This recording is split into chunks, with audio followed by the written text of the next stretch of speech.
Hello, my name is Andy and I am the Village Idiot. I'm armed with a car and a GoPro and an unhealthy amount of time on my hands. I'm using that time to attempt to visit every civil parish in England. You're watching the York series. Sitting within North Yorkshire, York is a very historic place with 31 civil parishes within its city boundaries. Here's one of them for your enjoyment.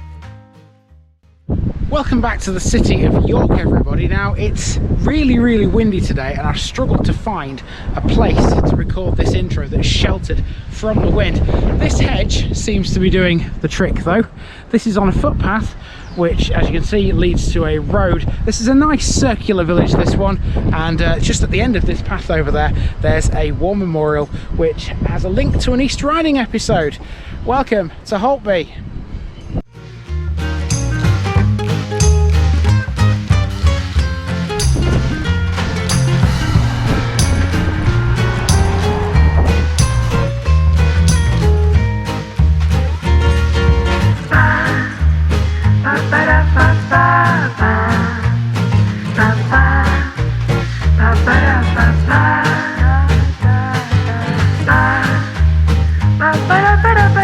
Here's my disclaimer for people who may be watching me for the first time. I say things as I would in my native accent and dialect. As a result, I may not pronounce things in the same way as the locals do. Remember, I'm a visitor. It's impossible to know everything.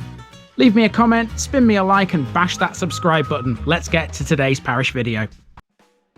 Holtby in the city of York lies just off the A166, 5 miles northeast of the city centre. The road it sits on follows the crest of a prominent ridge, part of the York Terminal Moraine.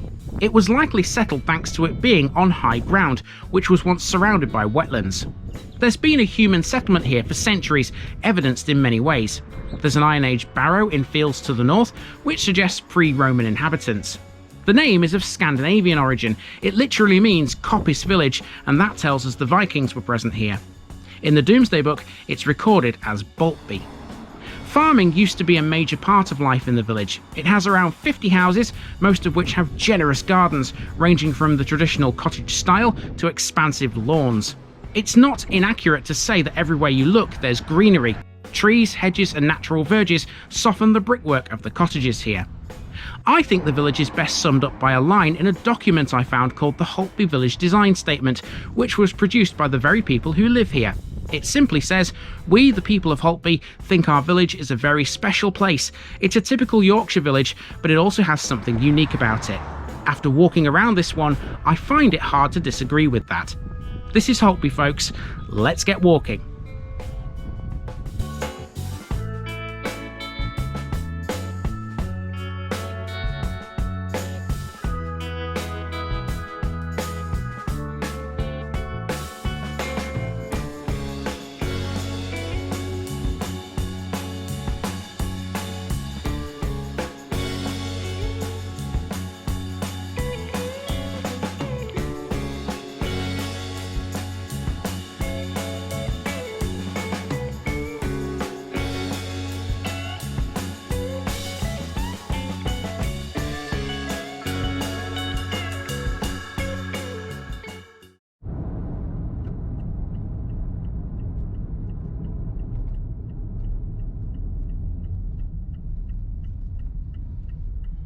We start with a little drive. Just off the A166 to the south of the village is one of Holtby's biggest businesses, the potato distributor Cockerill's, founded in the 1930s by Ronald S. Cockerill. Nicknamed the Potato People, Cockerill's are a major supplier to the UK's favourite brand of crisps, Walkers. I should stress though that other brands are available. This is known as their Dunnington site, where their offices and a quality analysis laboratory are located. Let's drive into Holtby. It sits just off the A166, which is an ancient road once known as the King's Highway. Straight Lane, a branch from this highway, leads into the village. Holtby is mostly residential. It has some lovely old cottages, a lot of which date from the 18th or 19th centuries. It's a nice mix of old and new here though, as more recent properties have infilled gaps. It might not have much in the way of landmarks, but there is a church, a village hall, and even an art studio here. Okay, we're starting at the northern end of the village at this pond here, as you can see. Quite a nice little pond with the sun shining on it. It looks quite beautiful. A couple of birds on the pond there, not quite sure what they are from this distance, but oh, a couple of ducks having a go at each other apparently. Right, so we're going to head south. This is a circular route, owing to the fact that there is a footpath I can use to make it a circle. So let's go.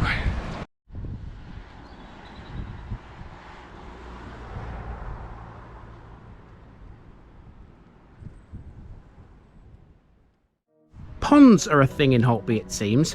We'll see lots of them on this route. This one's just off Holtby Lane as we make our way towards a small green. Holtby, as a general rule, doesn't have a village green, or at least not in the traditional sense. This patch of grass is about as close as it comes to one. Nonetheless, it's still a prominent local landmark. As you can see from this sign, we're 5 miles away from York and 3 from Stamford Bridge. This green is the location of an air crash memorial. In 1942, 6 aircraft took off from RAF Middleton St George near Darlington. One of them was the Halifax W1228. Bound for Frankfurt and carrying a full bomb load, it caught fire near Holtby thanks to a faulty photo flash which bombers used to light up their target area. The crew were killed instantly and the plane spiraled to the ground. As a result of this crash, the RAF stopped using the photo flash in the bomb bays of their aircraft. So if you can remember the Barnby Moor episode in the East Riding of Yorkshire, one of the aircrew from that crash is buried in the cemetery there, in the big war grave section that we saw. Okay, so let's head into the rest of Holtby village. Got a nice village sign here, but you've already seen that in the thumbnail, of course. And yeah, we'll see what else it's got.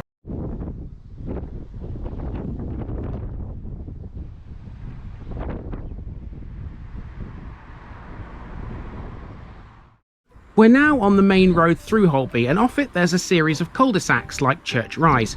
Most of these are post-war housing. Holtby's oldest properties line the main street.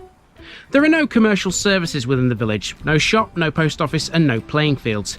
It does have a book exchange though, in its old red phone box. This stands in front of the timber-framed village hall, which was built by local Holtby men as a World War I war memorial. This and the church are the only remaining communal buildings in Holtby. Speaking of community, out came the cards at this point, and Holtby is off the York list. 10 down, 21 to go. Now we're approaching the church, and the wall that surrounds the churchyard features a notable postbox. This one's Victorian, once again signified by the letters VR. And here is Holy Trinity Church, arguably the focal point of the village, standing as it does on a prominent raised site in a central location. Okay, so here we are at the entrance to the church. Let's see if this one's open today. Open the door.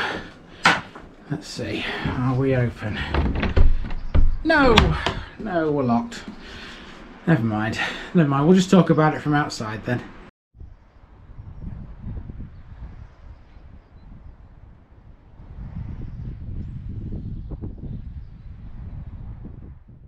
Holy Trinity Church is built on the foundations of Holtby's original Norman church, which dated to around 1170. It was practically rebuilt in 1881 when it replaced an earlier building from 1792. It's a small building of red brick with some stone dressings, consisting of a chancel, nave and a tower which has 2 bells. It's yet another church where you can see the work of Robert Thompson in the form of his famous carved mice.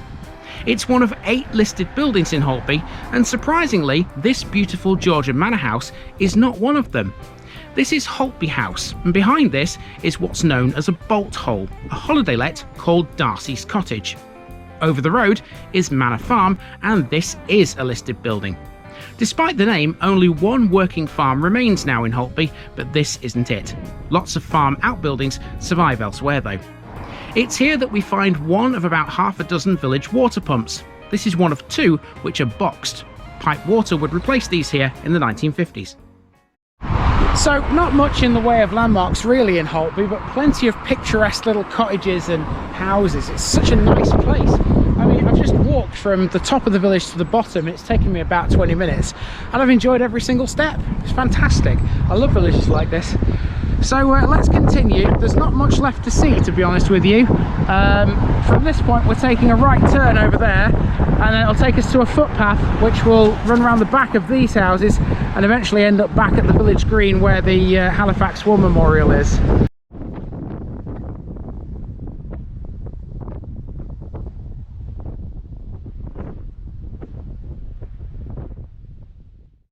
The last section of the walk takes us back to almost the start via a footpath which crosses the fields behind the main street. This offers some pleasant views. It's not long before we come across another pond. They like these here. On the subject of water, Holtby is the location of one of the UK's very few experimental reed bed sewage systems. I don't quite understand the science, but such a system uses the ability of the common reed to act as a filter. I've linked an article about this below. We're now almost back to where we started, and our last landmark is a glamping site, York Holiday and Cycle Stop, the trading name of Trevor Smith Landscapes Limited. However, you won't be doing any camping here at the moment. As of early 2023, the site is closed and is currently for sale for an eye-watering £1.3 million. After that, the road runs off into the countryside, and that's the end of Holtby, although I have saved something for a special section. I hope you like your art, folks. On Panman Lane, you'll find Arnup Studios, originally the home and workplace of the Arnups, the renowned painter and potter Mick and his wife Sally, a sculptor. Sally Arnup has an international reputation for her bronze animal sculptures. This horse here is an example of her work. The studios are now the base for 6 artists, each with their own studio. One of them is the Arnup's daughter, Hannah, who creates decorative stoneware and pottery.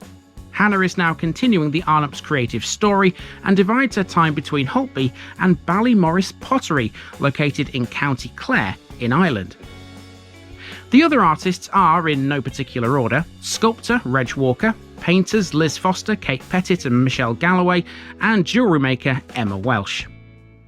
The studios hold events and workshops throughout the year, but welcome visitors at other times too. You can also contact the artists directly for private studio visits. And here we are back at the pond where we started. Now this pond has got a name, it's called the Weir Pond. There we go, the Weir Pond. And it's got a bit of history. For many years, Weir Pond was the source of water for the animals on farms round about.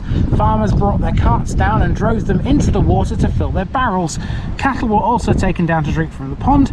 In warm weather, carts were driven into the water to prevent the wooden wheels from drying out and splitting. With the arrival of pipe water in the 1950s, the pond fell into disuse and became overgrown and unsightly. Now it's returned to its natural habitat. The pond is a home for a wide range of native flowers and plants, as well as animals, birds and insects, and it was developed in 2009 under the guidance of Holtby Parish Council, turning it into a place for relaxing and observing nature. The trees were thin, the drainage improved, and a large number of water-loving plants and wildflowers were put in by a team of volunteers. And you know what? It actually looks fabulous. I love it. That's the Weir Pond. A nice way to end the parish of Holtby, which, by the way, is also beautiful, and I have enjoyed every single minute of this one here in York, and I do hope you have as well. I'm hoping for more of the same in the next episode. I've been Andy, also known as the Village Idiot. This has been the parish of Holtby, and I'm out.